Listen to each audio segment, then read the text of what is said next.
wa ta'ala. Coba dicek tuh hamba-hambaku, dicek hamba-hambaku, mereka itu kumpul ngapain, mereka kumpul ngapain. Maka malaikatnya pun laporan, ya Allah, sementara Allah maha mengetahui, sengaja Allah berbuat seperti itu biar malaikat paham kemuliaan orang-orang yang kumpul untuk berzikir kepada Allah Subhanahu wa ta'ala. Saat itulah malaikat menjawab, mereka kumpul berzikir kepadamu ya Allah. Maka Allah nanya lagi sama malaikat, coba dicek itu ya, kumpul zikir itu mintanya apa? Mintanya apa? Saya mau nanya, jenengan minta surga atau minta neraka? Minta surga atau minta neraka? Maka malaikat laporan, ya Allah, mereka nggak minta apa-apa, mereka cuma minta surga. Maka saat itu Allah yang maha mengetahui nanya lagi sama malaikat, apa ya tahu nonton swarga? Oh, jenengan ini minta surga udah pernah lihat? Lah kalau minta suami kan mungkin pernah nikah. Minta suami mungkin pernah lihat orang nih nikah. Minta roti mungkin pernah ngicipi roti. Minta rumah mungkin pernah tinggal di suatu rumah. Lah minta surga emang pernah lihat surga? Pernah lihat surga? Pernah lihat surga? Saya mau nanya, seandainya jenengan ditunjukkan surga, kira-kira mintanya semangat atau enggak lebih semangat? Lebih semangat. Maka malaikat menjawab, ya Allah, mereka tidak minta apa-apa, hanya minta surga. Maka Allah nanya lagi sama malaikat, sementara Allah maha mengetahui mereka itu minta surga, apakah mereka sudah pernah lihat surga?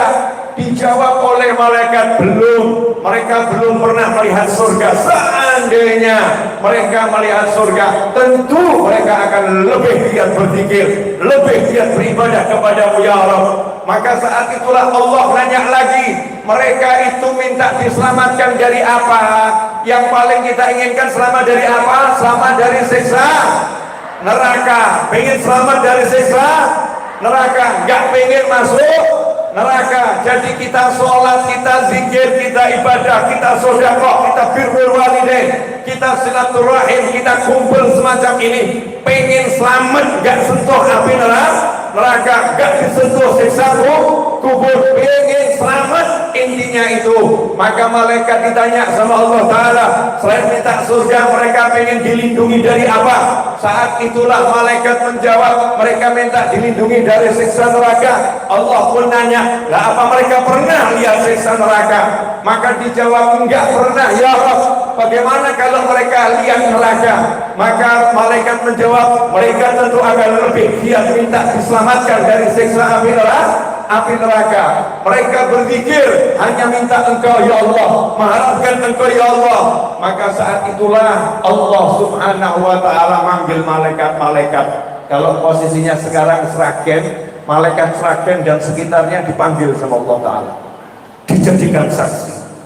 Ishadu, malaikat-malaikatku, kalian kuangkat jadi saksi. Ishadu, kalian kuangkat jadi saksi bahwasanya aku telah beri mereka surga dan aku hindarkan mereka dari neraka dan telah aku ampuni mereka semua. Amin Allahumma amin. Kumpulan semacam inilah yang menyebabkan kita dapat surga, yang menyebabkan kita selamat dari neraka, yang menyebabkan kita mendapatkan ampunannya Allah Subhanahu wa ta'ala. Tapi yang disuruh jadi saksi malaikat. Malaikat itu detil, malaikat itu teliti. Maka yang hadir dicek satu-satu sama malaikat. Jenengan dicek, saya dicek, semuanya dicek sama malaikat. Datangnya ini buat apa? Datangnya buat apa? Yang ikhlas mana? Yang gak ikhlas mana?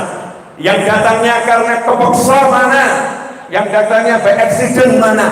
Maksudnya by accident ya tadi itu seperti saya jelaskan, goro-goro gak teko engkau dipecat, maka dia datang. Gara-gara kalau nggak datang nanti dijauhi temannya, maka dia datang. Gara-gara dia kalau nggak datang nggak bisa nagih utang, kalau yang ditagih ada dalam kumpulan ini. Dicek sama malaikat, ternyata ada orang itu. Innama ja'a lihajah. Malaikat lapor sama Allah Subhanahu wa ta'ala, Ya Rob, itu di tengah-tengah mereka ada satu orang yang datang bukan pengen minta surga, yang datang bukan pengen selamat dari neraka, yang datang bukan pengen dapat ampunan, tapi punya hajat, punya kepentingan kepada yang hadir di situ. Nagih utang. Contoh, nagih utang. Apa kata Allah Subhanahu wa taala? Yang itu juga aku ampuni. Yang itu tadi yang niatnya gak beres itu, yang niatnya gak betul itu juga aku ampuni. Kenapa bisa begitu?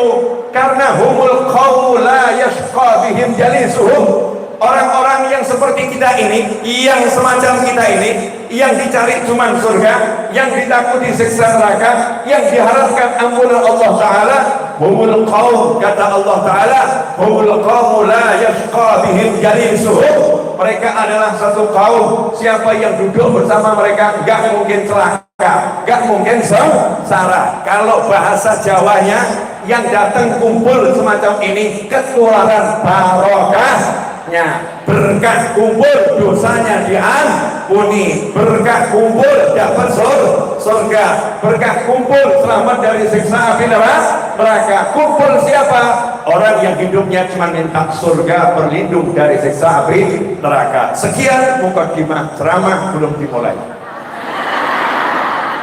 Ya, ini baru mukadimah, ceramahnya belum dimulai. Saya tadi itu nyopir dari Jakarta. Iya, saya malam masih di Jakarta, nyopir sendiri saya. Nah, sampai rumah ibu saya pengen ikut. Ya, ibu saya pengen ikut.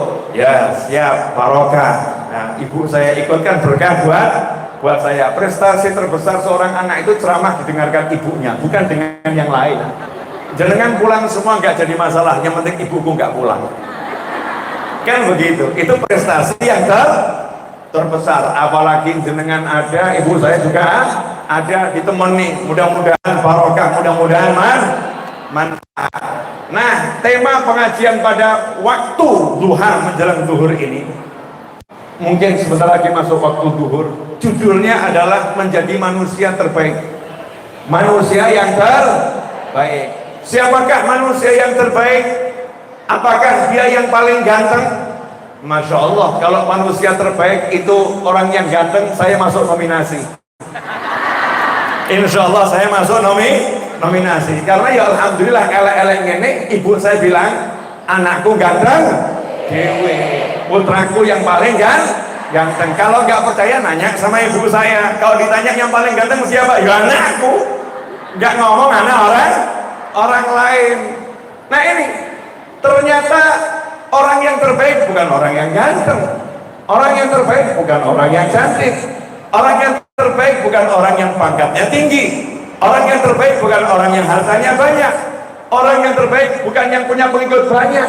Wah, ini kalau yang terbaik yang punya pengikut banyak, Ketua Muslimat NU Sragen ini yang terbaik, masuk nominasi. Tapi yang terbaik bukan itu. Walaupun jenengan nggak punya pengikut, apalagi jenengan udah pengikut dan memenuhi kriteria yang disebutkan Nabi Muhammad Sallallahu Alaihi Wasallam. Meskipun sendiri, nggak ada yang kenal, nggak ada yang ngerti apa sabda Nabi Muhammad Sallallahu Alaihi Wasallam. Khairun nasi anfa'uhum linnas, atau kama qala sallallahu. The best man, manusia yang terbaik adalah anfa'uhum linnas, yang paling banyak bisa memberikan manfaat kepada manusia yang lain. Itu manusia yang terbaik. Jadi kalau Muslimat NU ini bisa ngasih manfaat kepada umat Islam di Sragen dan kepada yang selain Islam di Sragen, kepada siapapun yang di Sragen, bahkan kepada yang di Solo, bahkan kepada yang di Ngawi, bahkan kepada Indonesia, maka Muslimat NU ini dikatakan adalah manusia yang terbaik, memberikan manfaat. Sekarang saya mau nanya sama ibu-ibu, boleh ya Bu ya? Simbah kita dulu tuh termasuk manusia terbaik atau tidak? Buktinya? Jawaban saya sederhana, insya Allah terbaik, gitu ya. Buktinya, contoh, simbah itu kalau buat rumah latarnya mesti jembat, betul? Simbah kalau bangun rumah latare jembar. Sementara kita kalau bangun rumah nggak punya. Simbah kalau bangun rumah halamannya luas. Kita kalau bangun rumah hilangkan halaman. Kurang lebih seperti itu ya. Betul. Simbah kalau bangun rumah jejer sama tonggo nggak pakai pager. Kita bangun rumah nggak punya tonggo, pagernya nggak punya tonggo saja dipageri, apalagi punya tonggo. Kalau simbah nggak pakai pager. Sehingga kalau zaman dahulu kala di desa-desa ataupun kota-kota Sragen dan sekitarnya, Surakarta dan sekitarnya, Solo dan sekitarnya, itu kita masuk desa, kita akan melihat ada lapangan dalam perumahan. Kenapa? Latar itu nyambung, karena nggak ada pagernya, latar nyambung. Kenapa simbah-simbah zaman dahulu berpikir seperti itu? Sederhana, pengen ngasih manfaat ben anak tonggo dolan iki iso penak, sehingga anaknya tetangga dan anaknya sendiri nggak usah main jauh. Kenapa sekarang jadi kadang ada anak ketelesut, bukan hilang, ketelesut karena anaknya nggak punya latar, anaknya nggak punya halaman, anaknya mainnya jauh, bingung cari latar, bingung cari halaman. Kalau simbah terdahulu, masya Allah, rumahnya itu ngasih manfaat. Kemudian coba dicek, simbah Rien itu di depan rumahnya selalu ada kendi, ada kan kendi. Buat apa ngasih kendi? Buat minum. Yang mau minum siapa? Siapapun yang lewat. Sekarang ini kita cari minum harus pergi ke mas. Betul.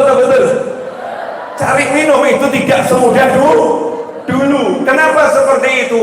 Beda konsep mengatur rumah menurut orang-orang terdahulu dan orang-orang zaman sekarang. Bahkan orang zaman sekarang bangun rumah takut buat kamar tamu. Engko ono omahku ono kamar tamu nih, lan engko ono dulur teko lak padha moro rene kabeh. Ruwet omahku, masyaallah. Nauzubillah min dzalik. Kalau rumah saya bangun ada kamar khusus buat tamu, nanti saudara-saudara saya dari luar kota kalau datang pada kumpul di sini semua akan nginep di rumah saya, tidur di kamar tamu saya, sehingga rumah saya jadi ruwet nanti, rame nanti, hidupku gak tenang. Nauzubillah min dzalik. Tapi kalau simbah terdahulu buat rumah minimal di depan itu ada ambil yang besar, kemudian ambilnya ada kordennya, siap terima tamu, geletak, sudah nikmatnya luar biasa, kasih manfaat. Sekarang saya mau nanya sama ibu-ibu, Bu, tadi pagi ngasih manfaat suaminya enggak?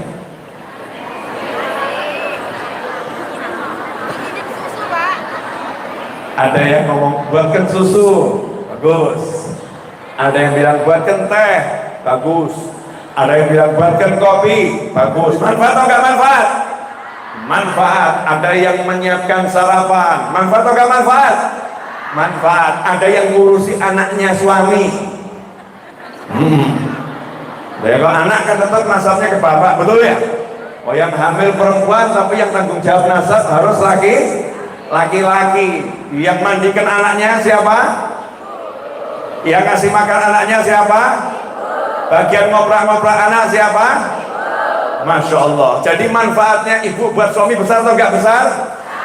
Kadang-kadang itu manfaat yang besar itu rusak gara-gara satu hal. Paham ya? Tolong jangan lihat saya dengan wajah-wajah begitu, Bu. Apa itu?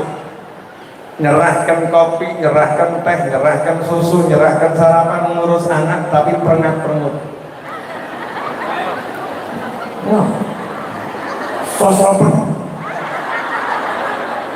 udah pakai bahasanya kasar ya, dan brutal. Masya Allah. Bahasanya kasar, wajahnya nggak enak, sehingga semua yang tadi mestinya manfaat jadinya rusak. Gara-gara apa? Tidak mau mengamalkan sabda Nabi Muhammad sallallahu alaihi wasallam. Dalam sebuah hadis Rasul bersabda, senyummu untuk saudaramu adalah sedekah. Lah kalau senyum buat orang lain sedekah, bagaimana senyum untuk suami tercinta? Mestinya ibu-ibu tadi pagi buatkan nasi goreng, buatkan telur ceplok, buatkan teh panas, buatkan kopi, masakkan lodeh, kemudian suguhkan sambil tersenyum dan berkata, monggo diunjung. Masya Allah. Hadir di sini orangnya? Perlu dikonfirmasi sih. Betul bapak-bapak, para istri ini nyuguhkan dengan senyum dan mengatakan, monggo diunjuk. Kok yang jawab ibu-ibu ini? Sorry bapak-bapak, dalam tekanan. Daripada dikeroyok segini banyak, kita ngaku saja nggih. Leres. Betul. Monggo diunjuk dengan senyum. Kalau begitu, itu namanya manfaat. Dengan memberikan manfaat khairun nas, langsung jadi manusia yang terbaik. Manfaat. Dulu seperti yang saya ceritakan di zaman Nabi Muhammad SAW, ada seorang wanita udah tua renta, nggak bisa melakukan apa-apa selain pegang sapu, tapi wanita ini ingin memberikan manfaat, maka setiap pagi dia menyapu masjidnya Kanjeng Nabi Muhammad SAW. Tiap pagi nyapu masjidnya Kanjeng Nabi Muhammad sallallahu alaihi wasallam. Hasilnya apa? Ketika wanita itu meninggal dunia, Kanjeng Nabi nggak dikasih tahu. Kanjeng Nabi sedih, kemudian nanya makamnya di mana.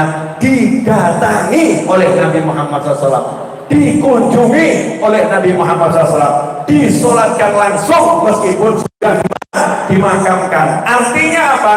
Karena niatnya ngasih manfaat untuk umat, ngasih manfaat untuk baginda Muhammad sallallahu alaihi wasallam, maka saat itulah Allah memperhatikan dan mengangkat derajatnya setinggi mungkin. Dibuktikan dengan Nabi diperintahkan menyolatinya meskipun sudah dimakamkan, bukan sekedar mendoakan, tapi disuruh datang ke makamnya dan mendoakan langsung setelah menyolatkannya. Ini perhatian langsung dari Allah Subhanahu wa Ta'ala buat orang yang mau memberikan manfaat. Dan manfaat terbesar di akhir zaman ini adalah menyelamatkan umat manusia dari kebodohan, menyelamatkan umat manusia dari ketidaktahuan, menyelamatkan umat manusia dari ketersesatan. Dan itulah tugasnya Nahdlatul Ulama, tugasnya muslimat untuk mengajari anak-anaknya bagaimana cara sholat yang benar, mengajari anaknya bagaimana cara pakai rukuh yang benar, pakai mukena yang benar.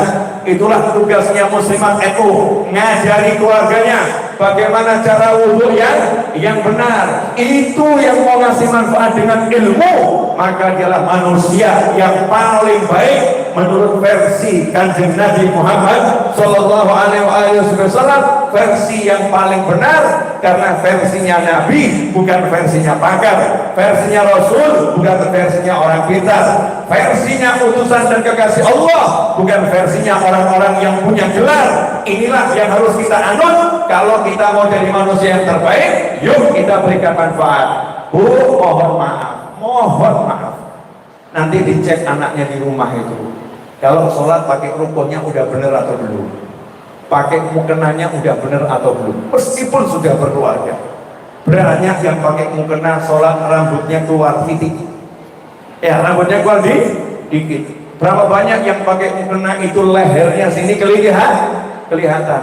Berapa banyak orang yang sholat kemudian kakinya kelihatan.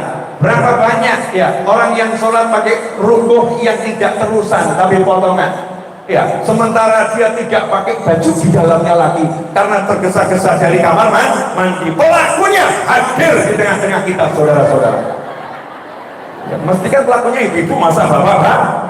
Pelakunya hadir di tengah-tengah kita. Waktu rukuk gak perhatian, ternyata belakangnya tersingkap sehingga tubuhnya kelihatan, auratnya terbuka, meskipun nggak ada yang melihat, sholatnya tidak sah, sholatnya batal demi hukum dengan sendirinya. Hal-hal yang semacam ini jangan diremehkan. Kadang kita menganggap remeh urusan wudu, kadang menganggap remeh urusan bersuci, kadang menganggap remeh urusan buang hajat kecil. Ingat gak kisahnya ketika Kanjeng Nabi Muhammad SAW jalan-jalan, kemudian berhenti di tengah jalan, melihat ada dua kuburan, dua makam. Nabi Muhammad SAW kemudian mengambil dahan kurma. Setelah itu ditanam di dua makam tadi. Maka sahabat pun nanya pada Kanjeng Nabi Muhammad SAW, ya Rasulullah, kenapa engkau menanam dahan kurma di dua makam ini? Karena nanam pohon kurma bukan di dalam makam tempatnya, bukan makam ditanami pohon kurma, tapi kok rantingnya ini dipotes sama Kanjeng Nabi Muhammad SAW, kemudian ditanamkan di dua makam. Maka sahabat merasa heran dan bertanya pada Nabi Muhammad SAW. Maka Rasul pun menjawab saat itu, sesungguhnya keduanya la yu'adzaban, dua yang dimakamkan di sini lagi disiksa, disiksa. Ini dalil bahwasannya dengan izin Allah Ta'ala, baginda Muhammad SAW mengerti orang-orang yang mendapatkan siksa kubur, ya, mengerti siapa yang disiksa di kubur. Ada orang yang mengatakan Nabi nggak tahu yang gaib, yang tahu gaib hanya Allah Subhanahu wa Ta'ala. Memang betul, yang tahu yang gaib hanya Allah, tetapi Allah memberitahukan yang gaib kepada hamba-hamba pilihannya. Kanjeng Nabi tahu ada malaikat Jibril alaihissalam. Malaikat Jibril itu juga termasuk malaikat yang kita imani dengan gaib. Kanjeng Nabi tahu surga, bahkan masuk ke dalamnya, tahu neraka, bahkan survei dan bertemu malaikat penjaga neraka. Kanjeng Nabi Muhammad SAW bahkan ketika sholat pernah maju kemudian mundur lagi, agak maju mundur. Kemudian ditanya sama sahabat, kenapa tadi di sholat kok tampak maju kemudian mundur? Maka Nabi menyatakan, tampak olehku kenikmatan surgawi. Ada buah yang ingin aku petik dan kutunjukkan pada kalian semua, tapi aku urungkan niatku tersebut karena ini nanti milik surga, bukan di muka bumi. Maka saat itulah Nabi Muhammad SAW mengatakan pada sahabat, keduanya lagi disiksa, dan disiksa bukan karena dosa besar menurut pelakunya. Menurut dua orang ini itu bukan dosa besar, yang padahal dia adalah dosa besar. Yang pertama, nah kita bahas saja yang pertama. Kalau buang air seni tidak tuntas, tidak tuntas. Ada yang mengatakan kalau buang air seni membersihkannya, mensucikannya tidak suci, masih ada najisnya. Gara-gara tidak tuntas bersuci, gak benar bersuci, maka disiksa di kubur. Kenapa begitu? Akhirnya ibadahnya semuanya menjadi tidak sah, sholatnya tidak sah. Kenapa sholatnya tidak sah? Karena dia membawa najis. Dan orang yang kemana-mana dengan sengaja bawa najis itu tidak diizinkan oleh Allah Subhanahu wa Ta'ala, kecuali karena uzur yang dibenarkan oleh syariat. Mari kita cek keluarga kita, udah benar belum nih sholatnya, udah benar belum wudunya, udah benar belum cara bersucinya. Ini yang sekarang harus diajarkan pada keluarga. Kenapa? Karena perintah Allah Ta'ala kepada umatnya Nabi Muhammad SAW, dan langsung Allah memerintahkan ini pada Nabi Muhammad SAW, wa'mur ahlaka bis-shalah. Ini buat yang mumet-mumet jawabannya ini penutup, karena saya kan bagian penutup ya. Intinya, makanya biasanya inti itu kecil, nggak usah besar. Kalau nutup nggak usah panjang. Judulnya penutup. Jangan jenengan mengatakan, Habib saya datang dari tadi, saya akan jawab, saya berangkat dari semalam. Saya berangkat dari semalam, bukan dari Solo, tapi dari Jakarta, dan nyopir. Jangan mengatakan, Habib sudah nunggunya capek. Ya, semakin besar capeknya, semakin besar pahalanya. Tenang, saya belum selesai. Ya, belum selesai. Tapi ini bagian akhir. Ya, ini bagian akhir. Masya Allah, Bu Zubair rapuh. Wah, sudah lama kita tak berjumpa. Alhamdulillah. Lanjut ya. sesepuhnya Sragen yang belum sepuh. Ya, sesepuhnya Sragen yang belum sepuh. Insyaallah panjang umur, sehat walafiat, itu adillah, amin.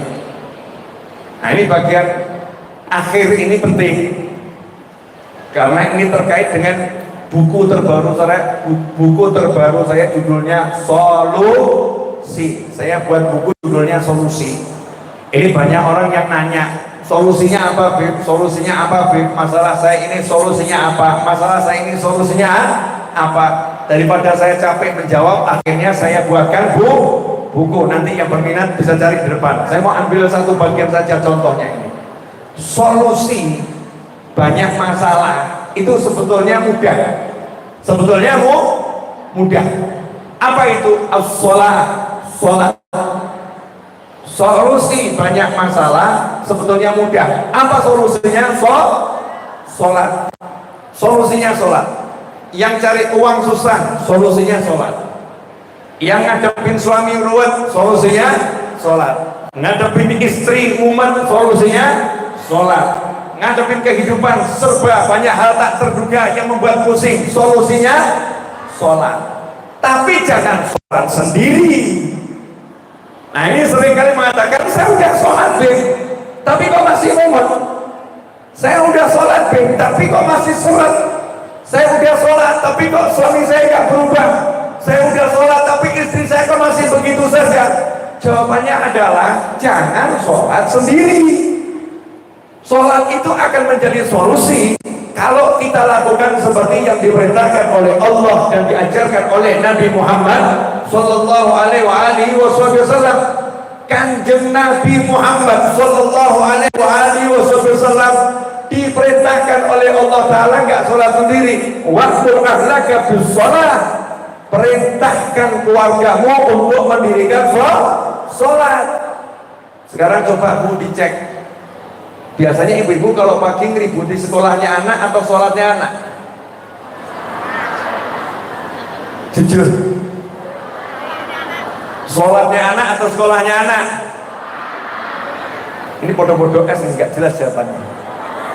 Sholat nopo sekolah? Sekolah. Imbang-imbang ya. Coba yang ngeributi sholat angkat tangan. Mayoritas jujur ngeributi sekolah, betul ya? Ayo kita tangi, bangun, nanti terlambat sholat sekolahnya, betul ya? Bajunya buat seragamnya mana? Seragamnya belum disiapkan, betul begitu? Tapi kalau sholat pernah nggak ngomong? Ayo bangun, sholat, seragam sholatnya mana? Seragam sholatnya mana? Nanti terlambat loh, pernah ngomong begitu? Apa kita cek sholatnya anak kita? Kubuknya mana, kopiahnya mana, baju takwanya mana? Bangun tidur, sholat kaosan, kaos oblong, pakai celana panjang, ya seperti orang mau sepak bola.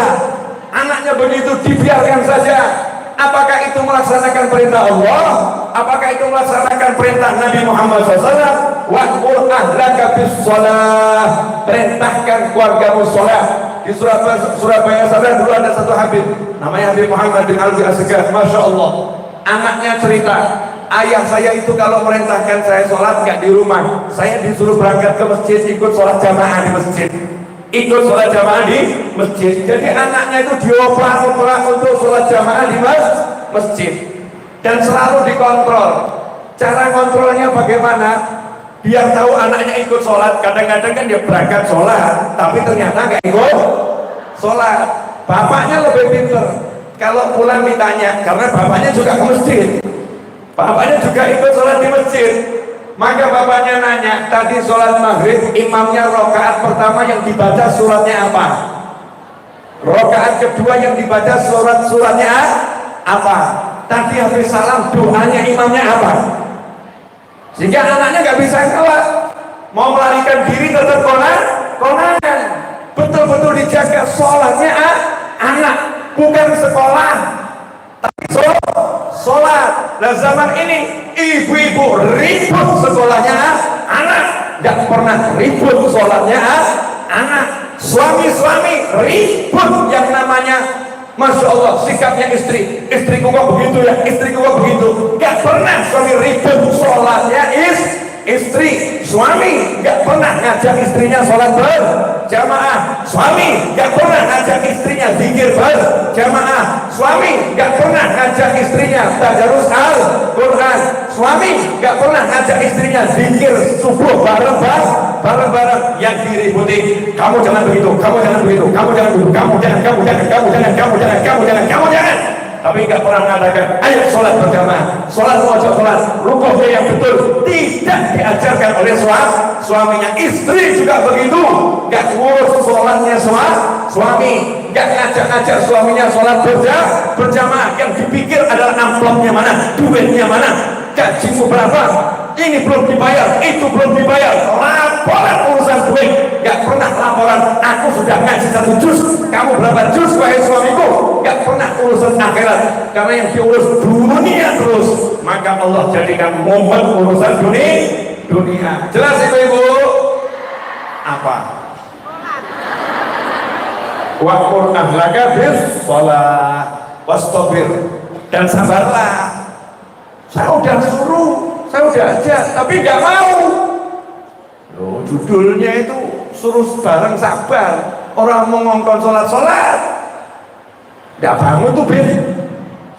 Anak saya nggak bangun, disuruh sholat ya, nggak bangun, susah ngebanguninnya. Gampang bu, ambilkan air 1 jigen, gerujukan. Urusan sholat nggak nanggung. Gerujukan, biar bangun, mulai dari kakinya ciprat-ciprat nih gitu ya, ambil 1 ember gitu, kakinya ciprat-ciprat nih, terus sampai wajahnya. Mesti jenengan ngomong, lah kasurnya basah bir, repot. Lebih baik kasurnya basah tapi anakmu sholat daripada kasurnya nggak basah, nanti kamu diseret masuk neraka. Allahumma ajirna minan nar wastabir alaiha. Sabarlah ketika ngajak keluarga mau sholat. Jaminannya apa dari Allah Subhanahu wa taala? La nas'aluka rizqan. Kami nggak minta kamu ngurus rezeki mereka. Maksudnya begitu. Memang Allah nggak pernah minta rezeki dari hambanya, tapi tafsirnya kami tidak pernah minta kamu ngurusi rezeki keluargamu. Nggak pernah. Kami nggak pernah menuntut kamu yang untuk bisa ngasih rezeki keluargamu. Nggak pernah. Karena yang bisa ngasih rezeki hanya Allah Subhanahu wa taala. Kata Allah, kami yang akan memberi kamu rezeki. Artinya, siapa yang ngurusin sholat keluarganya pasti dijamin rezekinya oleh Allah Subhanahu wa ta'ala. Siap ngurusin sholat? Bu, siap ngurusin sholat? Pertanyaan, anak perempuannya rukunnya berapa? Banyak mana sama baju pergi hariannya? Baju, padahal sehari pergi paling sekali toh. Kalau sholat sehari berapa kali? Berarti banyak mana? Sholat atau pergi seharusnya? Banyak sholat, tapi seragamnya yang lebih banyak seragam mana? Arisan atau sholat? Nah ini, karena kita kurang perhatian sama sholat, kita nggak ngurus sholat, makanya kena masalah macam-macam. Tapi kalau kita ngurus sholat, insya Allah kita diurus oleh Allah Subhanahu wa ta'ala. Amin, Allahumma amin. Alhamdulillah, saya mau cek dulu sudah berapa menit saya bicara. 38 menit. Alhamdulillah. Jamaah YouTube, alhamdulillah sakit hadir online ya. Harus disapa juga jamaah YouTube. Lumayan loh Bu, subscriber saya itu baru 800.000. Baru 800.000. Saya pengen minimal 1 juta minimal ya. Ya maksimal ya akeh menungso unlimited. Mudah-mudahan manfaat. Bu, ya ceramahnya selesai. Sekarang bagian penutup. 40 menit itu cepat atau lama?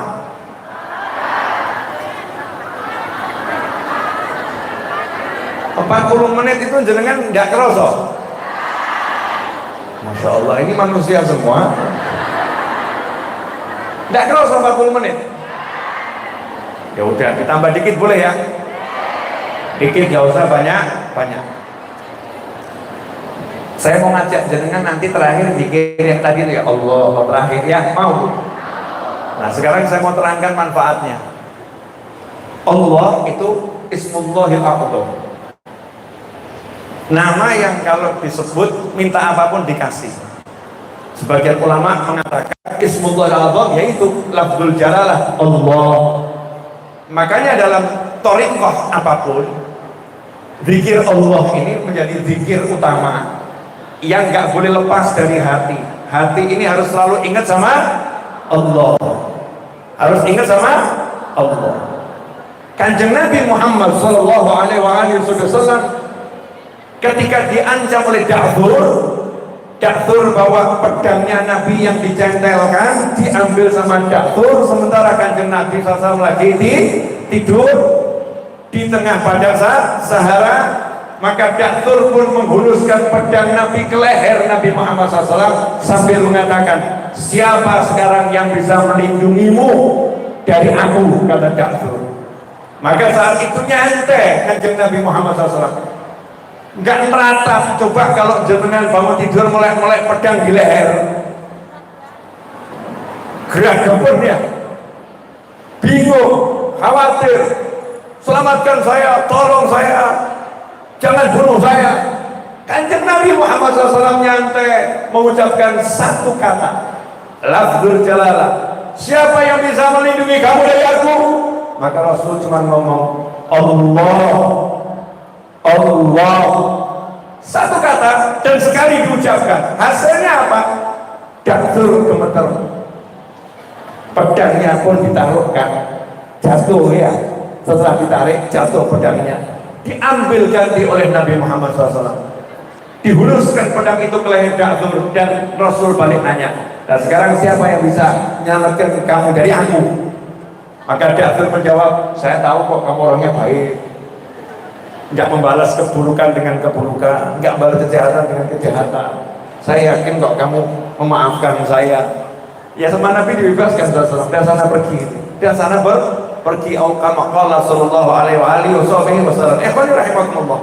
Kata Allah ini kalau diucapkan dengan sungguh-sungguh, bisa membuat kita nyambung langsung dengan Allah Subhanahu wa ta'ala. Udzurullaha dzikran katsiran. Ada sebagian ulama mengatakan berzikirlah kepada Allah zikir yang banyak. Arti dari ayat itu udzurullah, sebutlah Allah, sebutan yang banyak. Allah, Allah, Allah ya, yang banyak. Kalau zikir Allah ini sudah menyatu dengan diri kita, nanti kalau kepleset yang keluar Allah atau Asmaul Husna. Kalau lagi ada peristiwa apapun ganggu pikiran, kata Allah ini nanti akan menyingkirkan Allah, tersingkir tuh pikiran yang nggak enak. Tapi sayangnya kita nggak pernah melatih, kita nggak pernah istiqomah. Siapa di sini saya mau nanya yang pernah diet? Nggak usah angkat tangan. Yang pernah diet? Orang kalau diet itu makan beras nasi itu ya, sampai ditimbang, betul? Sampai dihitung makan apapun ditanya ini kalorinya berapa, ini berapa, dihitung. Itu orang diet. Olahraganya satu hari harus jalan kaki sekian langkah, dihitung. Biar apa? Biar badannya kurus, sehat dan ideal. Biasanya korban diet adalah ibu. Betul ibu? Korban berjatuhan di sini saudara-saudara. Ini korban pelaku di diet, biar sehat, biar tubuhnya ideal. Nah, karena memang latihan, ya akhirnya langkahnya ringan, jalan kemana-mana enteng, betul? Badannya pun enak, nafasnya enak, karena perutnya nggak kebesaran, nyaman, enak, karena latihan. Nah kalau zikir Allah nggak pernah dilatih, nah, karena nggak pernah dilatih, ya hatinya jadi lemes, hatinya jadi lemes. Kalau ini dilatih, nanti hatinya jadi kuat. Lah kalau hatinya udah kuat, mau kena masalah apapun, silahkan masalah datang, insya Allah kita gak kena masalah. Kalau masalah memang harus datang, maka hatinya kuat. Lah kalau hatinya kuat, ya masalah nggak jadi masalah. Contoh, yang namanya semen 50 kilo itu berat atau ringan? Kalau 10 sak 50 kilo berat atau ringan? Nah, tapi kalau ditaruh di truk berat atau ringan? Ya tetap abot, berat. Tapi kita nggak ikut mikul, nggak ikut geret. Yang geret mesin, yang ngangkat truk, jadinya ringan. Tugas kita ngapain? Nyopiri kalau supir truk. Tapi kalau saya kurang kerjaan, ngapain saya nyupirin? Saya cukup tunjuk aja toh, tolong pindahkan ke sana, selesai. Modal jari telunjuk itu yang namanya semen mau ribuan sak akan pindah, dan saya nggak capek, saya nggak lelah, karena modalnya apa? Duding. Nah, ini rahasia loh ya, jangan di-share. Modalnya apa bu? Duding. Jadi kalau ilmunya ilmu duding, capek atau nggak capek? Nggak capek. Ilmu duding, yang ngangkat, yang mikul, yang mindah biar orang lain paham. Nah, Allah ngajari ud'uni astajib lakum, jalu otakei. Jadi tinggal kita duding, itu ya Allah, itu ya Allah, itu ya Allah, itu ya Allah, itu ya Allah, itu ya Allah, itu ya Allah. Nanti yang ngurus siapa? Ya Allah, yang ngurus Allah. Tapi biar dudingannya ini jadi, nah itu caranya piye? Harus tak duding kok gak jadi. Ane mas ya, pindah kayak 10 sak, pindah rono, emasnya nggak mau bergerak. Lah kenapa? Nggak punya hubungan apa-apa. Kamu bukan siapa-siapa aku bukan karyawanmu, aku bukan karyawanmu. Lah kamu siapa? Duding-duding saya suruh pindahkan semen 10 sak. Edan awakmu ya. Aku nuruti awakmu ya, edan. Nggak kenal, nggak ada hubungan kok nyuruh. Tapi coba kalau yang saya suruh itu adalah karyawan saya, yang saya suruh itu adalah santri saya. Tolong pindahkan semen 10 sak ke sana. Maka santri saya terkokok-kokok. Siap Yai, siap Ustaz, siap Habib. Ngajak orang lain kalau dia nggak kuat, teman yang lain diajak, diangkat bareng sampai ke lokasi. Modal duding. Syaratnya apa tadi biar dudingannya jadi? Ada hubungan. Ada hubungan. Berarti kalau kita pengen dudingan kita jadi, kita harus punya hubungan dengan siapa? Allah Subhanahu wa ta'ala. Nah, wong nyebutnya saja jarang kok punya hubungan. Nyebutnya saja jarang kok ngakunya punya hubungan. Makanya harus sering disebut. Nah, insya Allah sebagai penutup saya mengajak dengan semua praktek nyebut Allah, praktek minta sama Allah, praktek kita merasakan Allah itu dekat. Praktek kita ini betul-betul hanya Allah yang bisa nolong kita, hanya Allah yang bisa bantu kita, enggak ada yang lain. Meninggalkan yang namanya kemampuan kita, teman kita, siapapun itu, pokoknya aku Allah, aku dan Allah, hanya aku dan Allah, sampai enggak ada jarak ketika mengucap Allah. Nanti kalau sudah jenengan rasakan, rasa itu tolong disimpan, bawa pulang, tapi jangan dibuang, latihan. Makanya saya diajarkan oleh Al-Habib Anis bin Alwi Al-Habsyi radhiyallahu ta'ala anhu, dari ayahnya Habib Alwi bin Ali bin Muhammad bin Husain Al-Habsyi, untuk dibaca habis sholat subuh dan habis sholat asar, yaitu apa? Zikir semacam ini: La ilaha illallah Muhammadur Rasulullah, La ilaha illallah Muhammadur Rasulullah, La ilaha illallah Muhammadur Rasulullah, La ilaha illallah, La ilaha illallah, La ilaha illallah, La ilaha illallah, La ilaha illallah, Allahu Allah, Allahu Allah, Allahu Allah, Allahu Allah, Allahu Allah, Allahu Allah, Allahu Allah, Allahu Allah, Allahu Allah, Allahu Allah, Allahu Allah, Allahu Allah, Allahu, La ilaha illallah Muhammadur Rasulullah, La ilaha illallah Muhammadur Rasulullah, La ilaha illallah Muhammadur Rasulullah sallallahu alaihi wasallam. Kalimatu haqqin 'alaiha nahya wa 'alaiha namut wa la tuqadu insyaallah taala minal aminin amin. Itu dibaca habis subuh sama habis asar.